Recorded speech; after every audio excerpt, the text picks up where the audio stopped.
My name is Chancellor, and I was 27 years old when I watched my boyfriend turn my embarrassment into a million-view punchline and expected me to thank him for it.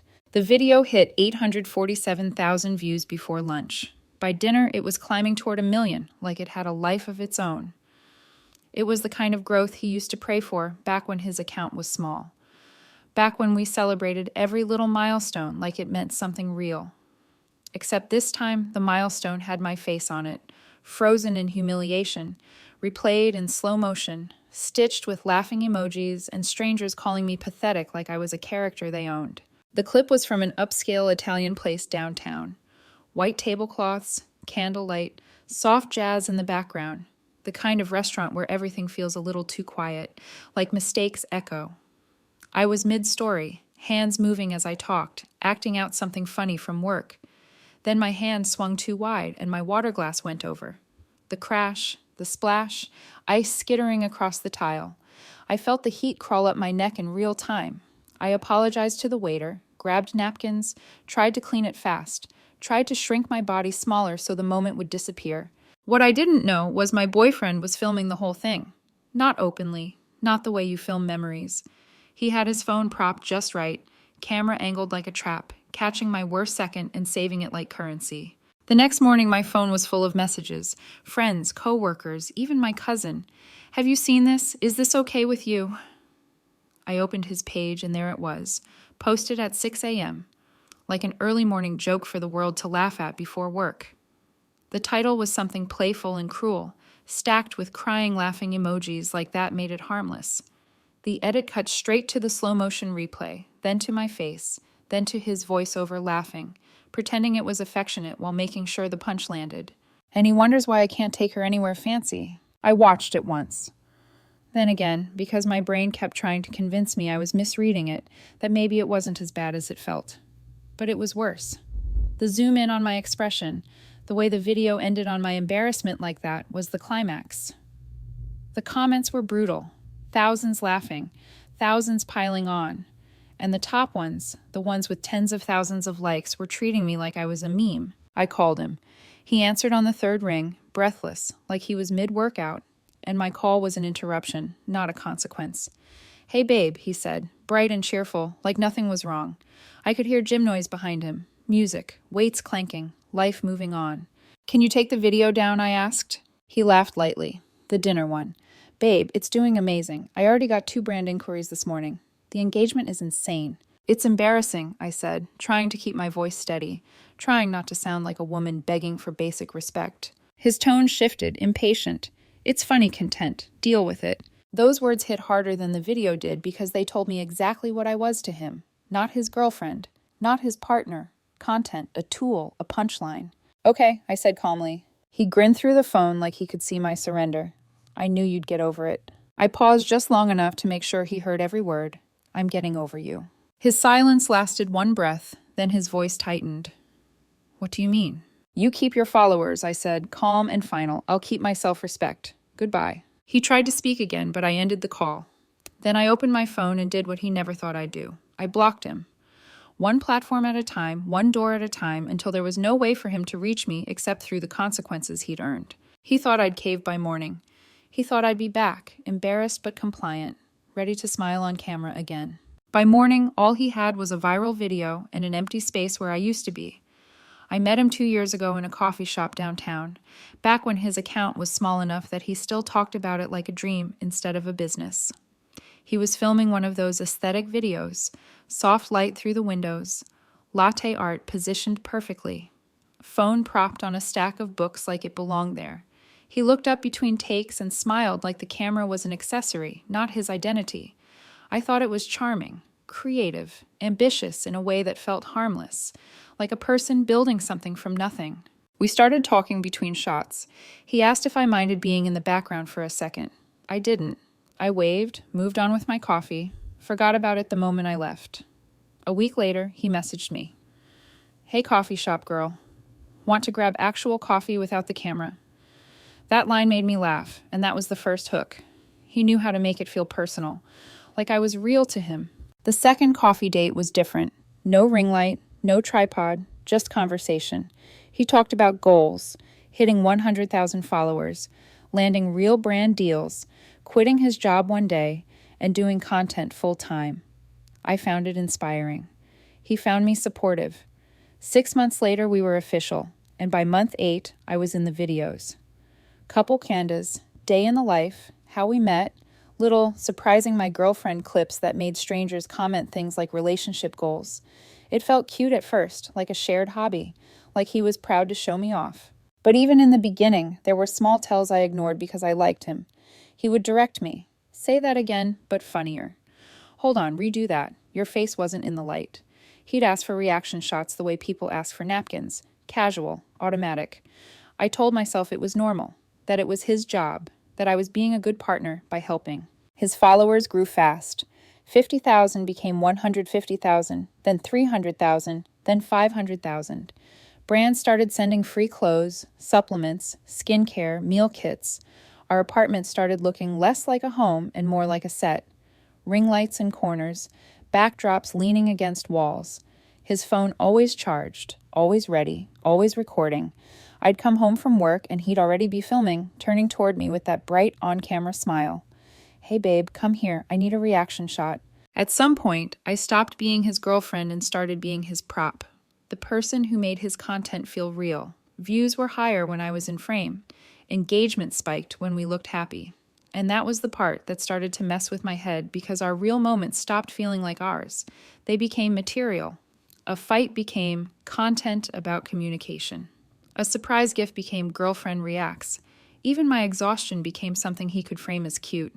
I'd be sitting on the couch in sweatpants, and he'd pan his camera toward me like I was part of the scenery he owned. The first time I asked him not to film, he laughed like I'd made a sweet joke. Babe, it's my job. People want authentic relationship content. Authentic. Filmed on a schedule. Candid moments carefully staged. Real life performed for strangers. I didn't know how to argue with that without sounding like I didn't support him. And he was good at making me feel like any boundary I set was me being difficult. Over time, I noticed he didn't film his own mistakes. He filmed mine. If he spilled something, it was cut. If he messed up a recipe, it became a short blooper, and he looked cute. But if I struggled, if I looked awkward, if I fumbled a word, that was gold. That got replayed. That got voiceovers. That got comments. And I started to realize he liked the dynamic where I was the slightly clumsy girlfriend and he was the charming narrator. It made him look better, funniest, smarter, more in control. I kept telling myself it was harmless. I kept telling myself he loved me. But love started feeling like a performance I had to maintain. Like if I didn't smile, if I didn't laugh at being teased, if I didn't let him film, I was ruining something. He'd say it gently, but it landed like pressure. Babe, don't make this a thing. People love us. This is our brand. Our brand. That phrase haunted me after the dinner video because it explained everything. I wasn't a person to him first. I was part of his product. And the minute my dignity threatened his content, he chose the content. The dinner itself had been supposed to be a date, a real one. No filming, he'd said earlier that week, like he was granting me a treat. Upscale Italian place, the one he'd been saving for a special night. He wore a button-down. I wore a dress. We looked like the couple his followers expected. And for most of the meal, I believed stupidly that we were. Until I knocked over the water and he saw an opportunity. He didn't reach for napkins first. He reached for his phone. He didn't ask if I was okay. He captured it. And the next morning he posted it like my humiliation was a punchline he owned. When I asked him to take it down, he didn't hesitate. It's funny content. Deal with it. So I did. Just not the way he thought I would. I didn't sleep much that night. Not because I was crying, but because my body kept replaying the moment over and over, like it was trying to find a version where I'd stood up sooner.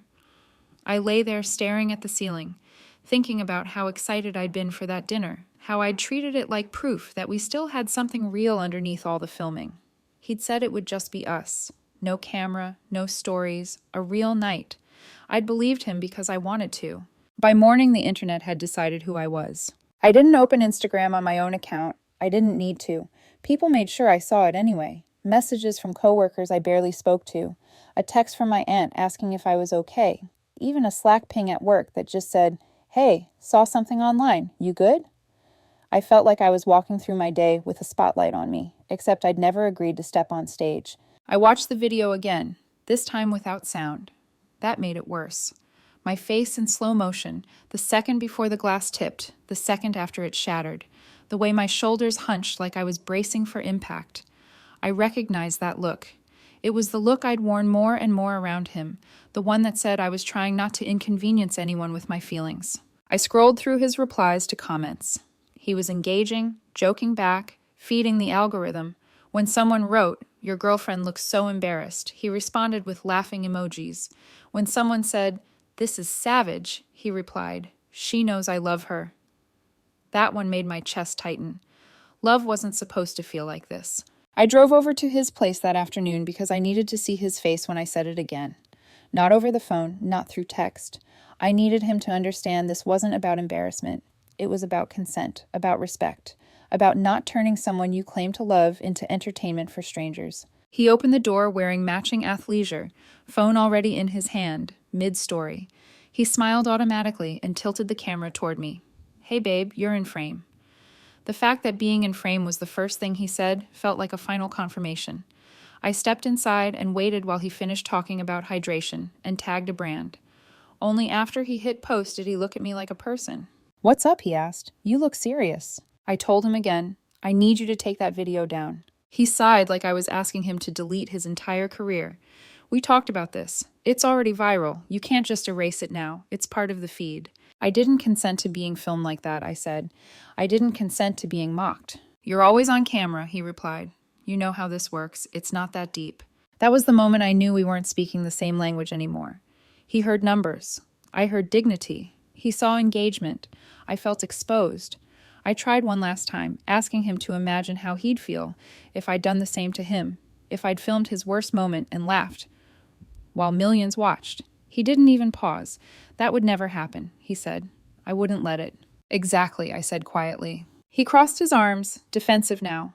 "You're being dramatic. It was a joke. People post their partners all the time." "People ask first," I said. "People stop when someone says no." His face flickered, frustration leaking through. "You're blowing this out of proportion. It's just one video." It wasn't one video. It was 2 years of me shrinking into a role I never auditioned for. 2 years of being content instead of being cared for. 2 years of letting him decide what was funny and what was off limits, always in his favor. I told him I was done. He laughed at first because he thought it was a bluff. Then his expression changed, confusion sliding into panic. "What are you talking about? You can't just end things over a joke." "I'm not ending things over a joke," I said. "I'm ending things because you chose views over me." I walked toward the door and he followed, trying different tones like tools. Apology, anger, minimizing, bargaining. He told me I'd regret it, that I was sabotaging us over pride. I told him he'd already sabotaged us the moment he pressed post. When I left, I did not slam the door. I didn't yell. I didn't cry in front of him. I just walked out, got into my car, and sat there for a minute with my hands on the steering wheel, breathing like I'd just surfaced from deep water. My phone buzzed immediately. "You're making a huge mistake. I blocked him." By the time I got home, he'd called 14 times. I didn't answer once. For the first time since I'd met him, the noise was gone. And in the quiet, something unexpected happened. I felt steady. By Saturday morning, the video had crossed 1 million views. I knew because Jake texted me screenshots even though I hadn't asked. "Dude, this thing is everywhere." At first glance, it looked like nothing had changed. Same clip, same slow motion, same punchline. But when I read the comments more carefully, I noticed the tone wasn't the same anymore. The laughing emojis were still there, but now they were sharing space with something else. Discomfort, doubt, people asking questions my boyfriend hadn't expected. "This isn't funny. She looks genuinely humiliated. If my boyfriend posted me like this, he'd be my ex. Why is he filming instead of helping her clean it up?" The voiceover feels mean, not playful. The algorithm had done what it always does. It amplified the moment first, then amplified the reaction. And reactions were shifting. Someone had stitched the video with a pause right after the spill and added text over it. Notice how she apologizes immediately, and he laughs. That stitch alone got hundreds of thousands of views. Then another creator pulled clips from older posts. Times he filmed her without warning. Times he laughed at her mistakes. A compilation titled, "Patterns You Ignore Until You Leave." My face was in all of them. Different days, same dynamic. I didn't repost anything. I didn't comment. I didn't defend myself. I stayed silent and let the story tell itself without me steering it. That silence turned out to be louder than any explanation I could have written. By noon, his follower count was dropping in visible chunks. 10,000 gone, then 15. Jake kept updating me like he was watching the stock market crash. Brands were pulling comments. People were tagging companies asking if this was the kind of creator they wanted representing them. The tone online had flipped from laughing at me to questioning him. He called from a blocked number. I didn't answer. He left a voicemail anyway, voice tight, breath shallow. Babe, this is getting out of control. People are twisting it. I need you to say something. I need you to tell them it was a joke. I deleted the voicemail without replying. I wasn't his PR team anymore. That afternoon, he posted an Instagram story. Black screen, white text. I'm seeing a lot of negativity around a video meant to be lighthearted. I never intended to hurt anyone. Please remember, there are real people behind these screens. The comments underneath were brutal. Maybe start by remembering that about your girlfriend. Intent doesn't erase impact. If she's asking you to take it down, why is it still up? He tried an apology video that night. 6 minutes long, carefully lit, no ads, no tags. He sat on the couch and talked about learning and growth and how he didn't realize how it would come across. He said he never meant to hurt me, that I was always supportive of his content, that this one just crossed a line unintentionally. He never said he filmed me without consent. He never said he laughed at my embarrassment.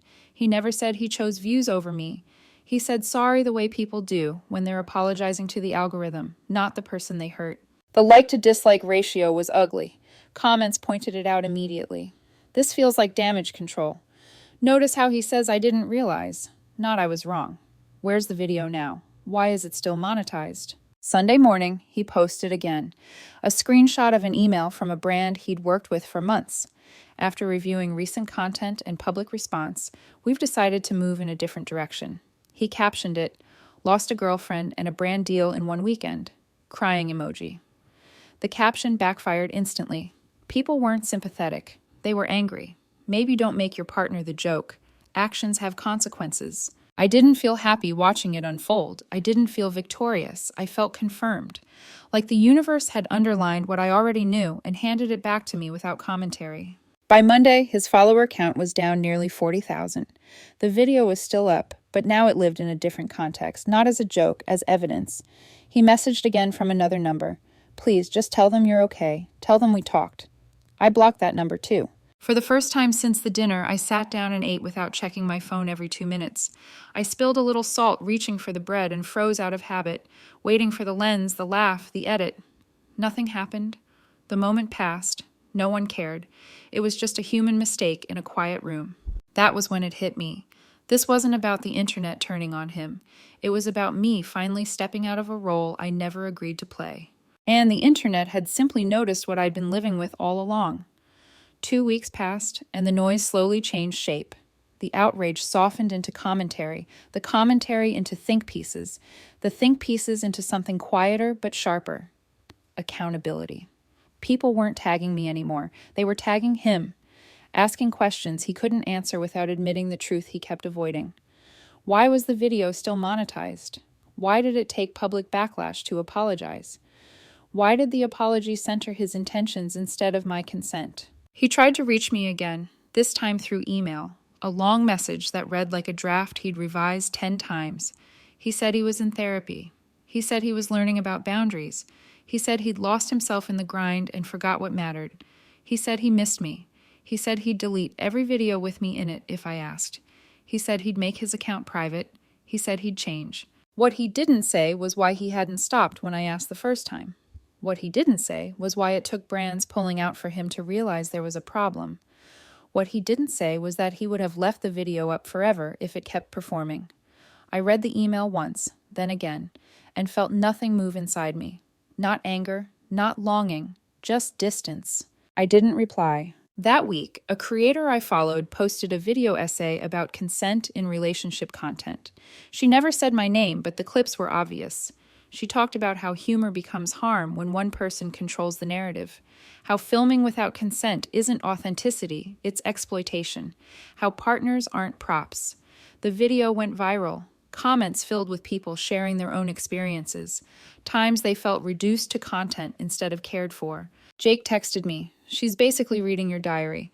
I smiled for the first time in days. Meanwhile, his page kept shrinking.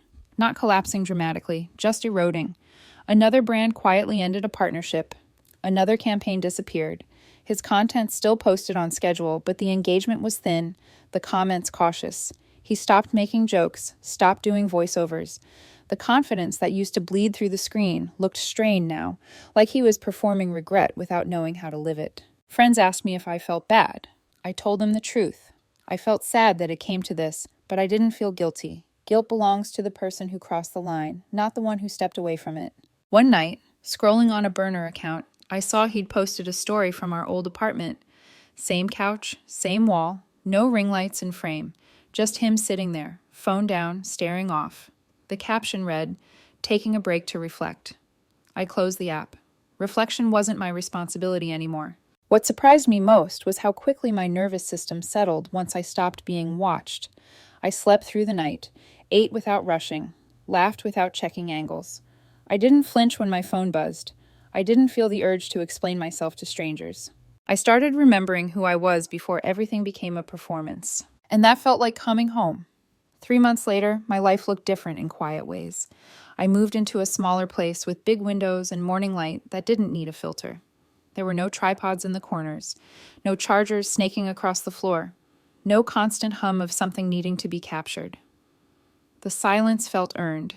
I met someone new by accident, the way real things usually start. His name was Owen. We bumped into each other in a bookstore, reaching for the same novel. He joked about my taste. I joked back. We grabbed coffee without anyone documenting it. When I told him I'd just gotten out of a relationship, he nodded and said, "Take your time." He didn't ask for details. He didn't ask for a story he could retell. On our third date, we went to dinner. Different Italian place, better food, no cameras. I gestured while talking and knocked over the salt shaker.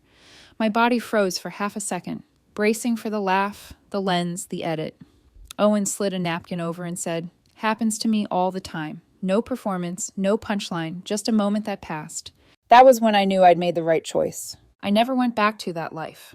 I made my accounts private, curated my feed until it felt like mine again. I didn't watch his content, didn't track his numbers, didn't wait for closure he could never give me. Closure came from choosing myself. Once, a year later, a mutual friend forwarded me a message he'd asked her to send. An apology, a request for coffee, a hope for understanding. I read it, sat with it, and deleted it. Not out of spite, out of peace. Some conversations are finished the moment you learn the lesson they came to teach. The dinner video still exists somewhere in the algorithm. Sometimes people recognize me. "Aren't you the girl from that video? The water spill one." I smile politely. That was a different version of me, and it was. That version tolerated being content. This version knows she's worth more than views. I didn't leave to punish him. I left because staying meant agreeing that my dignity was optional. He wanted me to deal with it, so I did. I dealt with it by removing myself from the equation. He kept his followers, at least some of them. I kept my self-respect. I know which one lasts longer.